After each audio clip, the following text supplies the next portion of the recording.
자신의 세계적 명성에 별로 신경을 쓰지 않았다. 그런 관심은 나이를 먹으면서 점점 더 줄어들었다. 대신 자신의 생각을 누구나 이해하고 그의 이웃들이 다가갈 수 있도록 쉽게 설명하기 위해 무척 많이 애를 썼다. 그런 서구 문화의 숙명의 상당 부분이 그의 사상을 제대로 실현하느냐 못하느냐에 달려있다고 확신했기 때문이다. 즉 무의식에 대한 사람들의 그릇된 태도 때문에 개인뿐 아니라 민족 집단 전체를 정신적으로 병들게 한다고 본 것이다. 그의 접촉은 학문 영역뿐만 아니라 다른 생활 영역에 이르기까지 매우 특출하다. 왜냐하면 융은 특수한 마음의 질환에만 관심을 가졌던 것이 아니라 그보다 더 근원적인 인간 정신의 비밀, 그 자체에 관심을 가지고 있었고 그 비밀은 온갖 인간 활동 배경에 숨어 있는 것이었기 때문이다. 인간의 마음이 없이 어떤 집도 건축된 적이 없고 어떤 예술작품도 창조되지 않았으며 어떤 학문적 발견도 이루어지지 않았고 어떤 종교의식도 시작되지 않았다. 정신의 영역에서 합법칙성을 드러내는 것은 인간 존재의 총체적 영역에도 해당된다. 그러므로 정신과학, 자연과학, 종교, 예술 그리고 인간의 사회적, 일상적 행동 양식이 무의식의 발견으로 말미암아 전혀 새로운 조명 아래 나타날 수 있는 것이다. 융의 인간 신성에 대한 이해는 그의 전문 분야이던 대학 정신의학 영역에서 가장 전파가 덜 되었거나 혹은 적어도 가장 느리다고 할 수 있다. 융의 영향력이 미친 사람은 언제나 개인이었으며 유행풍조나 무슨주의 등은 결코 생긴 적이 없고 또한 거부했다. 지금 프로이드와의 불운한 숙명적인 유대와 이별이 사람들의 마음을 필요 이상으로 어지럽힌 나머지 실제적인 문제를 무시하는 경우가 자주 있었다. 프로이드와 융 사이의 갈등의 배경에 개인적인 문제만 있었던 것은 아니었기 때문이다. 문제는 무의식이 억압을 통해서 이루어진 의식의 정신적 2차 현상, 그래서 프로이드가 이야기한 2차 현상이나 혹은 융이 본 것처럼 정상 전신 생활의 독자적인 창조적 모체이냐 하는 것이었다. 여기서 입장이 갈라졌고 오늘도 여전히 그러하다. 융의 세계와 저술에서 그토록 큰 역할을 한 무의식이란 도대체 무엇인가? 사실 그것은 인류가 일찍부터 알고 있었던 하나의 내적인 경험에 붙인 현대적이며 실용적인 표현이다. 즉 우리 자신의 내면 세계에 어떤 낯선 것, 알 수 없는 것이 우리들에게 들이닥치는 경험, 내면에서 올라온 여러 영향력이 갑자기 마음을 변화시키는 경험, 그리고 꿈을 꾸거나 어떤 착상이 떠오를 때 그것들이 우리가 만든 것이 아니라 우리 안에 있는 낯설고 엄청난 것으로 떠오르는 것이라고 느끼는 그러한 경험을 말하는 것이다. 옛날에 이런 무의식의 작용을 심적인 유동체, 즉 정신적 영향력 또는 신기, 만화 또는 신, 데몬 그리고 또는 영 탓으로 돌렸다. 사람들은 그런 영향력이 나의 주체와 상관없는 객체적 존재이며 심지어 매우 낯선 독자적인 존재라는 느낌을 받았고 이에 알맞은 표현을 그러한 이름들 속에서 발견한 것이다. 또한 그 이름들은 의식의 자아를 사로잡은 엄청나게 강력한 것의 체험을 적절히 표현하고 있다. 그러한 강력한 꿈, 착상 그리고 영향력을 융은 어린 시절부터 경험하였고 그의 책, 환상, 꿈 그리고 사상을 통해 우리에게 전해주고 있다.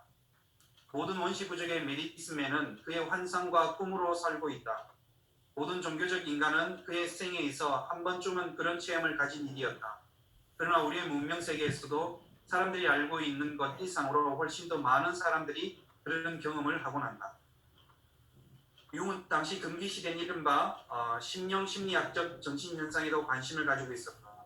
어린 시절 시골 환경에서 자라면서 심령 현상을 모든 자연에 가까이 사는 사람들처럼 신뢰하였고 그것은 그의 호기심을 일깨웠다. 첫 저술인 학위 논문은 그런 현상들에 관한 것이었다. 융은 그의 논문에 기술한 영매 모임 때 나타난 가장 중요한 영이 그 젊은 영매의 인격에 아직 통합되지 못한 부분이라는 사실을 발견했다. 그리고 인격의 이러한 부분은 성숙 발달 과정에서 그녀 자신의 본질적인 측면이 되었으며 그러면서 자연이 유령으로 발현하는 것이 중단되었음을 알게 되었다. 무의식의 내적 체험을 조금이라도 가졌던 사람들은 대부분 융이 서술하는 무의식이 어떤 의미인지 이해한다. 우리 무의식적 현상의 궁극적인 실체가 무엇인지 아무것도 말할 수 없다. 그것을 관찰하는 정신은 그 경험을 만드는 자와 같은 것이기 때문이다. 따라서 우리는 그것의 궁극적 본질에 관해 어떤 것을 결정 짓고자 하자 말고 참으로 겸손하게 그 경험을 정리하고 자세히 서술하고자 시도할 뿐이다. 그런 점에서 무의식에 관한 융의 견해는 19세기 과학 합리주의의 종언을 의미하며 내 생각으로는 바로 그곳에 그의 업적을 둘러싼 논쟁이 계속해서 반복된 이유가 있다고 말하는 것입니다. 자, 여기까지 우리 많은 무의식에 대한 얘기를 했는데 여기서 아마 이 저자가 서론을 쓰면서 하는 얘기는 어때요? 여러분 모두가 이 무의식에 대한 경험을 했을 것이다 하는 얘기를 하고 있는데 혹시 여러분 다가 경험을 하지는 않았겠지만 이런 비슷한 경험 그때는 생각하지 못했지만 지금 생각한다면 그것이 내 안에 있던 어떤 무의식에 내가 그때 이해하지 못했던 어떤 것일 수도 있겠다 하는 게 있다면 우리 좀 나누는 시간을 가졌으면 좋겠어요.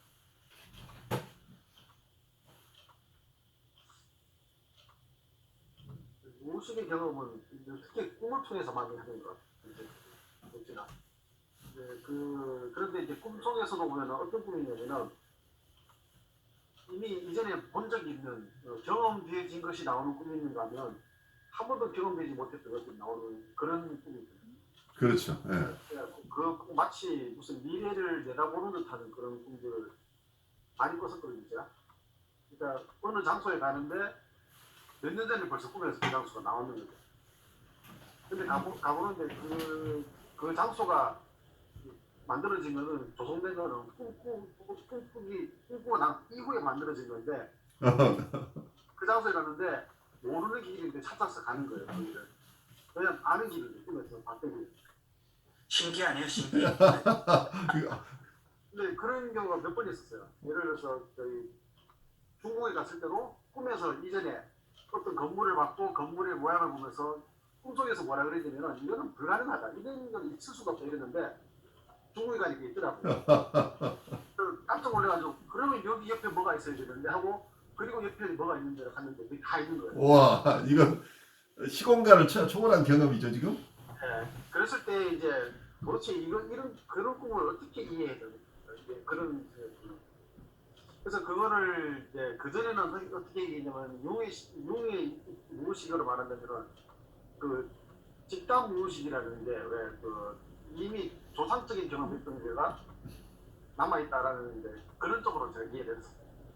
그래서 뭐 옛날에 조상들이 중국을 갔다 왔던 거니까 예를 들어서 그런 거라든지 아니면은 화산에 폭발해서 사람들이 죽는 꿈을 어릴 때 아글아글 흘러나오는 그런 장면 본 적이 있는데 그때 너무 어릴 때 꿈을 꾸어서 그때는 그냥 구경으로만 가지고 있었어요. 나중에 보니까 마치 로마의 그 포페이 화산 터진 것 같은 이런 장면이었거든요. 그걸 내가 왜 꿈을 꿨을까? 이런 것들이 나중에 만들어진 기억인지 정말 꿈이었는지는 그건 뭐 나중에 분간할 수 없지만은 대체로 그런 꿈을 꿨을 때 그게 융이 말하는 집단 무의식에서 나온 게 아닐까 하는데 그런 생각이 그래요. 아주 굉장히 다양한 경험을 하셨네요. 네네. 저는 그때 그 정신분석 수업을 처음 들을 때 몇 년 전에 영화를 봤는데 그 영화의 어떤 한 장면에서 제 무의식과 만나는 경험을 했어요. 그 어떤 장면을 보면서 제가 갑자기 가슴이 확 무너져 내리면서 막 이제 엄청나게 이렇게 뭐라 해야 되지? 그 동요?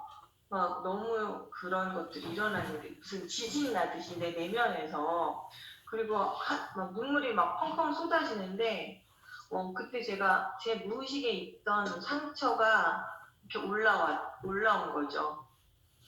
근데 그게 이제 저는 제가 제 상처에 대한 부분을 의식 속에서 이렇게 아버지가 제가 3살 때 돌아가셨는데 아버지 부재에 상처가 있을 것이다라는 또 애정 결핍이나 이런 것들이 있을 거라고는 생각은 했는데 그 영화를 보면서 제가 무의식에서 올라온 저의 상처는 뭐였냐면 버려짐에 대한 두려움이 확 그게 그 영화의 그 장면을 보면서 제가 그게 확 올라온 거예요 의식으로. 네, 그러면서 그래요. 엄청나게 제가 마음에서 이렇게 굉장히 막 어떻게 몸둘 바를 모르겠더라고요. 그 감정이 막 격하게 올라오는데, 네, 그러면서, 제 상처에 대해서 직면하게 됐죠. 이제 무의식에 억압돼요. 그래서 제가, 사람들하고 관계에 있어서 내가 이 사람한테 버려질까봐 두려워서 더 잘해주고, 그런 어떤 내 마음을 솔직하게 표현하지 않고 가식적으로 했고,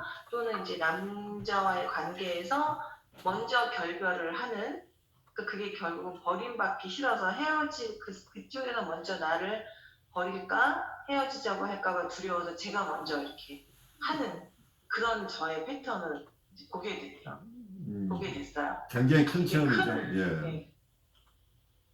그래서 제가 정신분석 그때 수업 들으면서 그런 저의 무의식을 만나가지고 굉장히 그때부터 제가 정신분석에 대한 무의식에 대한 그게 사랑이 시작했다 그래야 되나? 네, 그런 경험이 있습니다. 그래서 어쩌면 내 안에 있는 내가 모르는 나를 만난 거죠. 네네네. 나라고 생각해 본 적이 없는 내가 숨어 있었던 거죠. 그렇죠. 전혀 낯선, 그런데 그것이 얼마나 그 안에서 억압되어 있었는지. 그러니까 제가 이제 그거더라고요. 제가 3살 때까지 아버지가 살아계시는 동안에 엄청나게 제가 사랑을 받았다고 하더라고요. 네, 그렇겠죠. 예. 근데 이제 그게 어느 날 그게 뚝 끊어졌잖아요. 사랑이. 그분이 이제 돌아가시므로 말미암아 아버지가. 엄청난 상실이죠. 그거가 저는 이제 기억도 없죠. 3살 때 일이니까 기억도 없으니까 무의식에 억압돼 있다가 그 영화를 보다가 정말 그런 무의식은 우리가 알지 못한 책을 읽다가도 어떤 영화를 보다가도 어떤 누군가 대화하다가도 순간 그게 이렇게 확 올라오는 것 같아요. 그러면서 굉장한 경험이었어요. 그게 무의식과의 만남. 그래서 우리 안에 이렇게 의식이 단 줄 알고 살았는데 제가 정신분석 수업을 들으면서 무의식이라는 게 있었구나라는 거를 이제 알아갈 무렵에 그런 영화를 보면서 제가 직접 체험을 하게 되니까 굉장히 그 무의식에 대해서 제가 이제 그다음부터 이렇게 저기 공부하게 됐죠. 네. 그러니까 내 의식보다 훨씬 강렬한 네, 것이 있다는 걸 이해했죠. 그러니까 내 의식뿐만이 아니고 나의 행동, 나의 대인관계, 이 모든 것이 영향을 받고 있는데 그것이 무엇에서 영향을 받고 있는지를 모르고 있었던 거죠. 그래서 그만큼 강력한 어떤 무의식의 힘들을 우리가 의식하지 못하고 있는 사이에 이걸 잘 이해한다면 피할 수 있는 것들을 피할 수 없었던 거죠. 다른 분들은 그런 무의식과 만난 경험이 혹시 없으신지 궁금하네요. 저는요, 이게 지금 저만의 경험인지 모르겠지만, 저만의 이해인지 모르겠지만, 그 옛날에 어른들이 말씀하시던 말이 씨가 된다 이런 말 있잖아요. 그것이 어떤 내가 모르는 초월적인 운명적인 힘이 이렇게 내 앞에서 짠 하고 이루어지는 게 아니라 내가 뱉은 말이 내 마음에 박히고 무의식이 돼서 결국은 내가 그 말을 이루어 나가는 것이다 라고 저는 이해를 하고 있거든요. 그런 또 같은 같은 이해의 맥락에서 저는 기도라는 것도, 기도의 응답이라는 것도 그런 것일 수 있겠다는 생각을 했어요.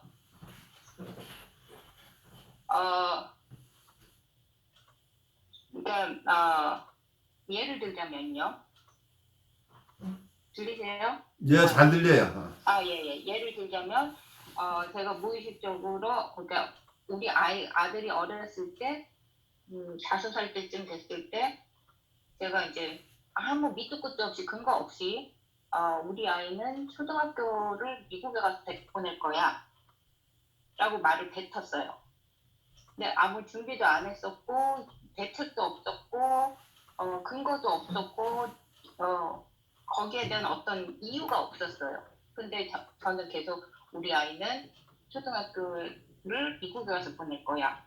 그 말을 딱 던져놓고 이후에 저 아무 준비도 하지 않고 그냥 평상시로 살았어요. 그런데 결국에는 우리 아이가 6살이 됐을 때 9월에 미국은 9월에 입학을 하잖아요.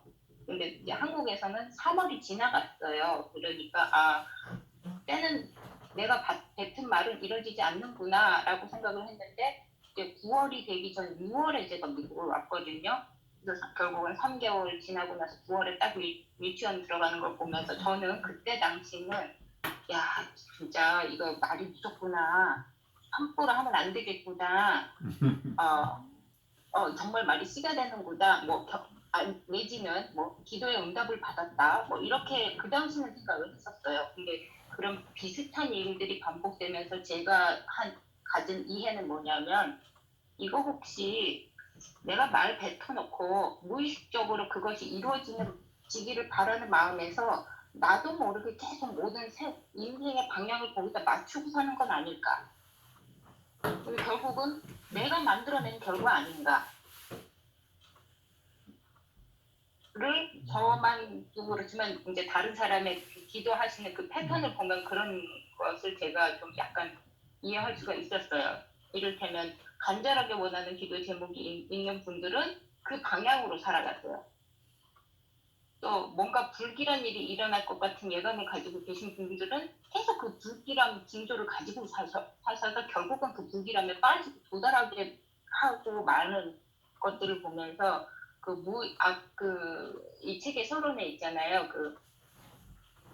다 읽진 않았지만 그 부분은 제가 읽었어요. 함께 가는 무의식? 그 비슷한 네. 표현이 있었죠. 그래요. 함께 네. 가는 무의식 얘기를 했었죠. 예. 그 함께 간다는 그 표현이 그래서 내가 의식하건 의식하지 못하건 간에 내가 바라는 어떤 만들어 놓은 상을 향해서 가는구나 그런 이해를 가지고 있었습니다. 좋습니다. 이게 혹시 어떤 무의식의 경험과 근데 어떤 면에서 있는지는 모르겠습니다. 학기가 끝나면서 한번 반추해 볼 필요가 있겠죠. 어떤 면에서는 내가 어떤 말을 뱉어서 말이 시가 된다고 우리가 상식적으로 이해할 수도 있지만 내가 그 말을 뱉은 것은 내 무의식의 표현일 가능성이 있죠. 최근에 또 그런 이해를 강렬하게 가졌어요. 말이나 실수나 꿈이나 프로이드가 말했듯이 모든 것은 내 무의식에서 초래된 것이다. 그래서 정말 실수나 말이 시가 돼서 그것이 파워가 있는 것이 아니고 그게 매지컬한 게 아니고 내 무의식이 그렇죠. 그 말을 뱉었고 나는 그 말의 의미를 아직 파악하지 못했지만 그 말을 뱉었던 무의식은 계속 내 안에 함께 살아갔기 때문에 그 무의식들이 여러 모습으로 또 표현될 수도 있었겠죠. 그래서 강렬한 디자이어로 나타날 수도 있고 내가 알게 모르게 여러 준비를 하기도 하고 이제 이런 것이 연결될 수 있겠죠. 일상적 삶에서도 무의식을 경험하는 게 이제 보면은 어떤 사람이 그냥 갑자기 그냥 어떤 노래가 생각나서 흥얼흥얼 하는데 옆에서 같이 또 흥얼흥얼 그렇죠. 그런 거 보면은 뭐가 있었기 때문에 주변 사람들이 자기도 모르게 흥얼흥얼 하는데 그 노래를 부르고 있는데 부르다 보면 서로 같은 노래 부르니까 깜짝깜짝 놀래고 이제 그런 무의식적인 일상에서 겪는 무의식. 또 하나가 제가 겪는 재밌는 무의식을 뭐냐면요. 전에도 한번 얘기했었는데 잠들기 전에 잠이 탁 들기 전에 뭐 하냐면은 가만히 생각을 비우려고 이렇게 가만히 있으면은 낮 시간 동안 있었던 이야기들이 막 귀로 들리는 경우인데 근데 그런 것들이 그때는 그냥 지나가는 일인데 그 약간 비몽사몽간에 뭐냐면 어떤 사람에게 집중을 하면서 그때 이런 이야기 있었겠냐 하면서 그 이야기를 다시 들려주는 거예요. 그러니까 원래는 딴 사람이랑 이야기하고 있는데 누군가 옆에서 지나가다 한 말이 지금 아마 이제 다시 프로세싱 되고 있죠. 그래서 그 사람이 한 이야기를 들려주는 거예요. 그러면은 또 꿈처럼 꿈도 아닌데 장면이 분명히 저의 눈과 모든 감각을 오른쪽에 있었다 그러면은 그 비몽사몽간에 화면이 쫙 바뀌면서 왼쪽에 클로즈업 싹 되면서 거기에 딱 집중. 이제 그런 걸 이제 자면서 가만히 누워가지고 일부러 그걸 뭐가 있을까 하고 가만히 있어 보면 소리가 왕왕왕왕왕 울리면서 들리는 그런 경우도. 근데 저한테는 그런 것도 이제 일상에서 보면 무의식적인 그 그런 다른 사람보다 훨씬 레이더망이 촘촘히 있어서 뒤에 있는 상황까지도 다 지금 그 당시는 의식으로 하지만 무의식으로 잡아내고 있다는 얘기가 되네.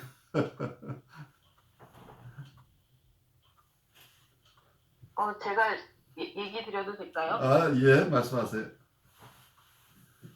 오늘은 이상하게 융을 시작하는데 별로 그렇게 얘기가 하고 싶지가 않았어요. 사실 처음에. 예, 예. 오늘은 가만히 듣고만 있어야지. 그랬는데 무의식에 대한 얘기를 하라고 하니까 어쨌든 저는 이게 여기서 키워드는 불사조예요. 근데 그 용인에서 봤던 그 무대에서 굉장히 아름다운 불사조가 싹 올라오는 거예요. 뭔가 조명을 받으면서 막 조명이 현란하게 바뀌면서 노랬다, 주황색이었다, 파랬다, 보라색이었다 막. 근데 그 순간 그 이제 윤 공부를 그때 수업 중에 듣고 모래놀이 공부할 때였는데 그 불사조라는 게 자신을 태워서 새롭게 탄생하는 거를 의미한다고 들었거든요. 예. 근데 그게 왜 그렇게 눈물이 나는 일이었는데 제가 되게 이렇게 울컥울컥했던 기억이 있어요. 그래서 그 이미지가 의미하는 게 저하고 무관하지 않았다고 생각이 든 건지 아니면 뭔가 새로워지고 싶은 저의 어떤 깊은 셀프의 그런 어떤 것이 건드려진 건지 굉장히 사실 알 수는 없지만 깊은 소망과 연결될 네. 수도 있겠죠. 그렇죠. 그리고 이제 제가 그 2011년 그 이전에는 어떤 일이 있었냐면 이상하게 혼자서 뭔가 볼펜으로 노트 한쪽 구석에 다이아몬드를 그리는 거예요. 어디서 뭔가 끄적거리다 보면은 책 부퉁이건 노트 한쪽 구석이건 항상 다이아몬드를 하나씩 그려서 반짝반짝 뭐 이렇게 해놓고 근데 그 다이아몬드도 결국에는 어떤 셀프상이라고 얘기도 하고 그래서 제가 어쩌면은 그 셀프가 좀 더 단단해지고 좀 더 응집된 자기를 무의식의 어떤 뭐라 그럴까 작업을 하고 있지 않았을까. 그래서 저는 그때 그 무의식 얘기하면 저도 모르게 제 안에서 이렇게 훅 올라오면서 그 마치 저의 어떤 이미지를 본 것 같은 불사조의 저의 감정이과 제 자신이 거기에 있는 것 같은 막 그런 미래의 비전을 보는 것 같은 그런 생각을 그런 느낌을 받았던 적이 아주 강렬한. 저희가 들어도 굉장히 강렬한 어떤 정서가 건드려졌죠. 강렬한 체험이었는데 계속 그 체험은 내 안에 남아 있겠죠. 또 윤공부 시작하니까 어떤 체험들을 하는지 우리가 같이 따라가 보죠. 자신의 저술 작업의 주관적 부분을 드러내기 위해 융은 회상에서 객체적, 심적, 객체적, 심적 배경으로부터 의식된 자아가 점진적으로 자라나오는 과정을 자신의 예를 들어 구체적으로 묘사하였다. 이때 그는 대다수의 주변 사람들이 그들의 제2호, 즉 무의식을 될 수도 있는 대로 잊어버리고자 애쓰고 있으며 그것에 관해 말하려면 기분이 상한다는 사실을 뼈저리게 깨닫게 되었다. 그것을 무엇이라고 부르든 융이 내적인 베니우스, 즉 수호령 혹은 정신 또는 다이몬과의 관계를 유지하는 것은 많은 사람에게 불신과 혐오를 일으켰다. 융이 프로이트를 칭송하면서 그를 사로잡힌 자라고 하였는데 그것은 자신에게도 해당된다. 그는 영감을 주는 자였다. 즉 자신이 내적인 누미노제 체험에 사로잡힌 자였다. 자신이 말하였듯이 큰 고백 종교나 많은 작은 신비주의 운동이 일어나는 시초에는 늘 누미노제의 경험으로 채워진 삶을 살아온 몇몇 인물들이 있다. 그 사람들은 병적인 사례가 아니다. 오직 병적이기만 한 정례들과의 중요한 차이점은 영감을 주는 자에게는 추종자가 있고 역사적인 영향을 획득한다는 사실에 있다. 그런 영향은 물론 영감을 주는 자가 이미 무엇이든 일어날 듯한 분위기를 말로 표현할 때 그래서 많은 다른 사람들의 심금을 울리게 될 때 비로소 얻게 되는 것이다. 융은 이미 1차 세계대전 전에 고독한 정신적 위에서 내면의 죽음과 정신적 재생을 겪었다. 오늘날 두 차례 커다란 집단 재난 뒤에 평균적인 지적 수준의 유럽인, 미국인들이 비로소 그러한 경험 속에 빠져들었다. 우리의 문화 가치들은 점점 더 공동화되어 가고 그래서 대중이 특히 지금의 젊은 세대에서 몇몇 개인들이 그저 낡은 것을 파괴하는 방향이 아니라 어떤 진정으로 건설적이며 새로운 것을 찾기 시작하였다. 그리고 파괴가 그만큼 넓고 깊게 자행되었으며 그런 건설 또한 깊은 곳에서 가장 자연스럽고 근원적이며 보편적 인간적 존재에서 시작되어야 한다.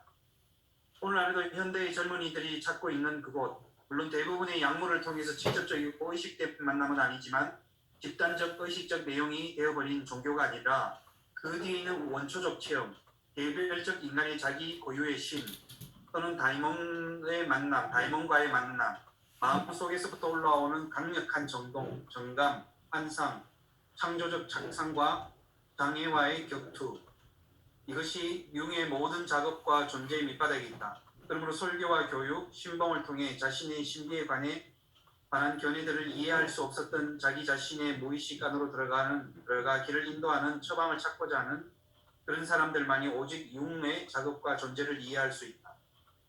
최근 수십 년간 우리의 시대 정신과 오늘날의 문화적 위기에 대하여 무의식이 어떤 영향을 끼쳐왔는가를 눈여겨볼 사람은 융의 저술의 배경을 이루고 있으며 그를 사로잡은 저 신화적 원상들이 이제 넓은 세계로 점점 더 많은 대중들을 배우로서 사로잡아 융의 신화를 이를테면 유독성을 품게 되고 일부 부정적 형태로 온 세상에 나타나고 있음을 볼 수 있을 것이다. 이 책에서 융 자신의 경험한 융의 신화를 그 내용보다 그것이 끼친 영향을 시대사조와의 부분적인 병행과 부분적인 대립의 측면에서 고찰해야 했으며 그의 내면의 신화가 기조, 멜로디로 주요 모티브로 삼아 이를 추적하였다. 아주 수고 많으셨어요. 어쩌면 이 서론을 통해서 우리가 앞으로 어떤 작업을 해야 나갈 것인가 하는 우선 우리의 마음을 셋업하는 작업이죠.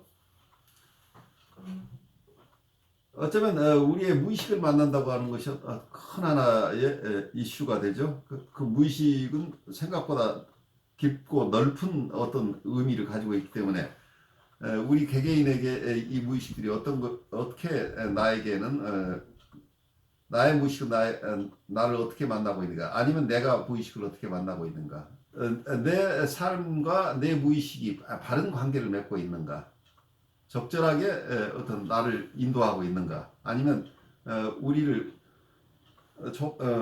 건강하지 않은 쪽으로 잘못 인도하고 있지는 않은지, 여러 가지 것들을 생각해 볼 수 있겠죠. 어쩌면 시대적으로 어떤 융이 체험했던 1차 세계대전 때에 이분이 엄청나게 파괴적인 어떤 꿈들을 꾸게 되는데, 그 당시에 융이 꿨을 때는 그것이 세계대전을 자기 몸으로 자기 꿈속에 그 세계대전에 대한 어떤 꿈을 꾸고 있었다는 걸 알 수가 없었겠죠. 그렇지만 융은 자기 시대에 그 아픔들을 자기의 무의식 속에서 이미 체험하고 있었던 분으로 사람들이 보고 있어요. 그래서 여러분들의 꿈은 여러분 각자의 것이기도 하고, 어쩌면은 우리 민족 아니면 우리 인류 전체에 해당하는 꿈을 꿀 수도 있겠죠. 특히 요즘처럼 우리 코로나 바이러스 때문에 이렇게 힘든 상황 속에서 융의 얘기하는 무의식의 세계를 우리가 공부하는 것은 우리의 문화나 우리의 문명이 지금 위기에 처해 있는데, 이런 어떤 면은 문명사적으로 큰 전환기에 있는 과정 속에서 우리 스스로를 성찰하고 우리의 문명이나 문화를 성찰하는데 융이 주었던 어떤 인사이트들이 우리에게 도움이 되지 않을까 하는 생각을 조금 하고 있어요. 여러분들 오늘 첫 발제 마치면서 느끼시는 생각들 좀 나누시죠. 우선 발제자부터 조금 나눠주시죠. 네. 저는 이걸 토론을 시작하면서 느껴지는 거는 끌림이라는 어떤 단어가 저한테 왔었습니다. 왜 그러냐면 어떤 우리가 무의식을 이야기했는데 현대가 주는 어떤 융이 이야기하고자 했던 것도 이미 19세기 이후고 그런 전이지만 그러나 지금 오늘 우리 시대에 주는 어떤 종교라는 개념을 생각했을 때 분명히 어떤 체계화되고 조직화된 이 구조의 종교는 지금 무너지는 시대가 우리가 가고 있고 겪고 있으니까 그랬을 때 오늘 젊은 세대들인지 우리가 다가오고 있는 우리 경험하고 있는 우리 세대들은 또 코비드 이런 현상 속에서도 있는 우리들은 이 융이 1차 세계대전이나 이런 아주 강력한 어떤 이러한 것들을 겪었지만 우리도 그 버금가는 이 코로나 세대를 경험하면서 어떤 그런 체계적인 종교는 무너지고 어떤 신격, 어떤 내재화된 어떤 마음 속에서 끌려지는 대로 따라가게 만들고 그걸 통해서 우리 안에 끌림이라는 이 단어가 제가 생각했던 이유가 뭐냐면 자연스럽게 무의식과 연결될 수 있다고 생각했기 때문이거든요. 왜냐하면 내가 그 어떤 아까 선생님들도 말씀하셨지만 그 어떤 현상이나 어떤 비주얼적인 것을 봤을 때 내가 거기에 끌려가게 되거나 내가 나도 모르게 그림을 그리는 이런 것들이 내 그 끌림이 드러나는 이유는 내 속에 그 무의식과 연결될 수밖에 없었기 때문이라고 생각하기 때문에 어떤 집단적인 끌림이라든지 개인적인 끌림 이걸 통해서 또 다른 어떤 새로운 새 시대 속에 맞이하는 하나의 또 다른 어떤 영적인 활동이라고도 표현할 수도 있고 이 범종교적인 것을 넘어가지고 그렇게 했을 때 다가오는 어떤 불교든 기독교든 어떠한 종교든지 간에 그 속에서 끌림이 주는 대로 그것을 통해서 내 안에 있는 어떤 그것들과 함께 이게 교차가 돼서 승화되는 그런 과정이 아닌가. 어떤 이 융이라는 어떤 이야기하는 그 무의식 세계 속에서 오는 그런 영성이 그런 부분이 아닌가 생각도 해보고요. 교수님도 말씀하셨지만 이 코비드 사태를 통해서 저는 제가 이제 발을 딛고 있는 게 뉴욕이기 때문에 미국이라는 집단 무의식이 주는 어떤 폭력성도 한번 융과 연결시켜서 생각을 해봤습니다. 이 미국이라는 거대한 나라가 이런 어떤 융이 경험했던 1차 세계대전과 같은 이런 경험 상황 속에서 그대로 민낯이 드러나는 이 상황 속에서 있는 그런 폭력성이 집단 개개인들의 폭력성을 어떤 정치지를 건드리고 그것이 집단화돼 가지고 병적인 어떤 무의식으로 발견이 되어서 드러나서 이것을 어떤 주에서는 총기를 가지고 시위를 하고 어떤 그러한 모습들이 드러나는 것들이 이 사람들 속에 개인의 무의식과 집단 무의식이 병적으로 연결되는 어떤 나타나는 그런 부분들 있는 것 같기도 하면서 융을 앞으로 더 공부해서 알 수 있겠지만 이 넓은 어떤 그에 가지고 있는 굉장한 큰 범위 속에서지만 저는 개인적으로 와닿는 게 이번 코비드와 연결되는 부분도 있지만 기존에 가지고 있던 그러한 종교적인 어떤 시스템이나 체계는 무너질 수밖에 없고 그러면서 또 융이 또 이야기했지만 젊은 세대들이 가지고 있고 이야기하고 있는 또 다른 어떤 그 신비적인 그것들이 새로운 종교의 어떤 모티브와 또 모티베이션이 되지 않을까 그런 생각을 해보면서 이 토론을 저는 좀 시작하게 됐습니다. 좋습니다. 아주 우리 모두 많은 생각을 하게 하는 그런 생각들을 우리에게 나눠주셨어요. 또 다른 선생님도 좀 나눠주시죠. 융의 그 신화 이야기를 이제 보게 되면서 신화를 단순하게 그냥 과거의 신비한 이야기만이 아니라 어떻게 보면은 무식으로 이야기한다 그러면 지금도 우리가 신화를 만들어가는 같은 과정 속에 있다고 생각되거든요. 근데 어떻게 보면은 지금 현재의 문명이라든지 문화 속에서는 건강한 무의식 또는 건강한 신화 이야기를 잃어버리지 않았을까 그런 생각이 들거든요. 그래서 굉장히 어떻게 보면은 개인적인 이야기들 개인적이라고 하면은 개인적인 무의식 속에는 욕동이 이제 주된 의식이 무의식이 되고 그런 상황을 경험하면서 함께 더불어 살아간다는 것이 전체적인 인류의 이야기가 아니라 집단 이기주의로 변질되어버리는 그런 모습도 보게 되고 꿈이 없는 아이들, 소망이 없는 아이들 또는 꿈이 없는 현대인들 이렇게 생각하면은 그 속에서는 건강한 무의식을 잃어버리지 않는가, 그게 결핍되지 않는가 그런 생각을 하게 됩니다. 어떤 면에서 보면은 그 융의 신화 이야기, 무의식의 집단 무의식이 그대로 무의식의 이야기가 어떻게 보면은 우리 인류가 꿈꿔왔던 어떤 미래에 대한 비전이라고도 얘기했는데 그런 것들이 너무 많이 사라지고 물질이라든지 문명이라든지 이런 걸로 붙어버리니까 어떻게 보면 우리 삶 자체가 굉장히 삭막해지고 정신적으로도 건강해지지 못하는 그런 모습을 보는 것 같습니다. 이번에 보는 책에 이제 제목 속에 신화가 들어가 있으니까 그런 것들이 앞으로 어떻게 이야기 되는지 기대를 가지고 건강한 신화를 갖다가 만들어 나가는 그런 시간이 되었으면 하는 생각이 듭니다. 아주 중요한 인사이트를 나눠주셨어요. 그래서 어쩌면 우리 사회 전체가 병리화되고 파편화되어 있는 이런 상황 속에서 어쩌면 통합적인 집단 무의식이 형성이 될 것인가 하는 것도 굉장히 얼마나 건강한 신화들을 우리가 만들어낼 수 있는가 하는 것도 큰 도전이겠죠. 사회가 건강해지려면 건강한 신화들이 계속 발굴되어야 될 텐데 신화들이 굉장히 파괴적이고 분열적인 어떤 모습으로 드러난다고 한다면 사회의 병리 현상이 계속 깊어진다고 볼 수 있겠죠. 또 다른 선생님들. 저는 그 무의식이라는 얘기를 들으면 사실은 프로이드식의 무의식을 떠올리면 우리가 인과론적인 그거를 제가 먼저 떠올리잖아요. 그 과거와 연결되어 있는. 근데 저한테 있어서 무의식적이라는 것에 훨씬 더 큰 의미는 지금 현재 계속적으로 일어나고 있는 또 여기 계신 선생님과 저 간에 또 이렇게 개인 간에 지금 현재 일어나고 있는 어떤 정신적, 심리적 활동이 저한테는 훨씬 더 크게 다가오거든요. 근데 비윤하고 융을 읽으면 굉장히 모호하고 하긴 하지만 지금 이 상황에서 그 큰 부분을 어떻게 다룰 것인가 하는 부분에 대해서 어떤 인사이트를 주려고 노력하는 것 같은 인상을 받아요. 그래서 뭔지는 모르겠지만 굉장히 저한테 항상 큰 숙제고 큰 부분이라는 문제를 굉장히 다루는 듯한 느낌을 받아가지고 네, 그렇습니다. 예, 좋습니다. 우리 안에 계속해서 우리 무의식이 작용하고 있죠.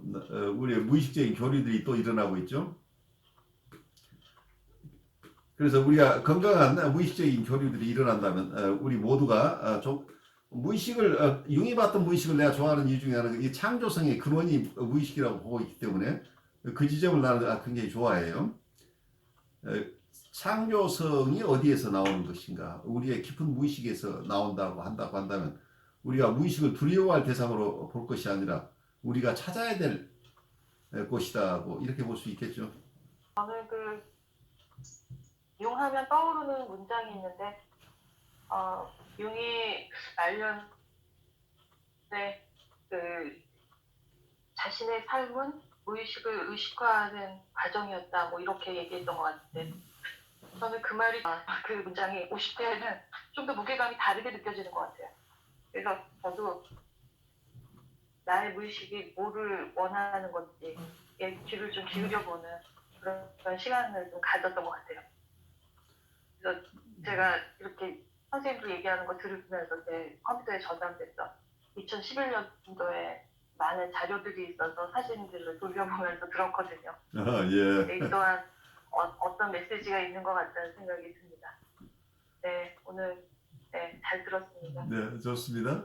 저는 그 무의식이라는 것보다는 집단을 움직이는 어떤 힘을 무의식이라고 저는 나름대로 정의를 하는데요. 이게 굉장히 흥미로운 것이 많기 때문에 개개인이 아니라 집단 경우에서도 많이 봤고요. 또 예상치 못한 방향으로 흘러가는 게 뭐 때로는 긍정적이고 때로는 굉장히 상상치 못한 부정적인 현상들도 많이 나타나는 것을 보면서 저는 그 집단을 이끄는 그 힘에 대해서 굉장히 지금 많이 와치하고 있는 중인데 그런 면에서 공부를 하면서 조금 선생님들과 하면서 많이 클리어해질 것이라는 어떤 기대를 가지게 됩니다. 네. 네, 좋습니다. 네, 우리가 잘 알아들은 것은 우리가 가면서 많이 클리어해질 거라는 것을 우리가 소망을 가지고 우리 가겠습니다.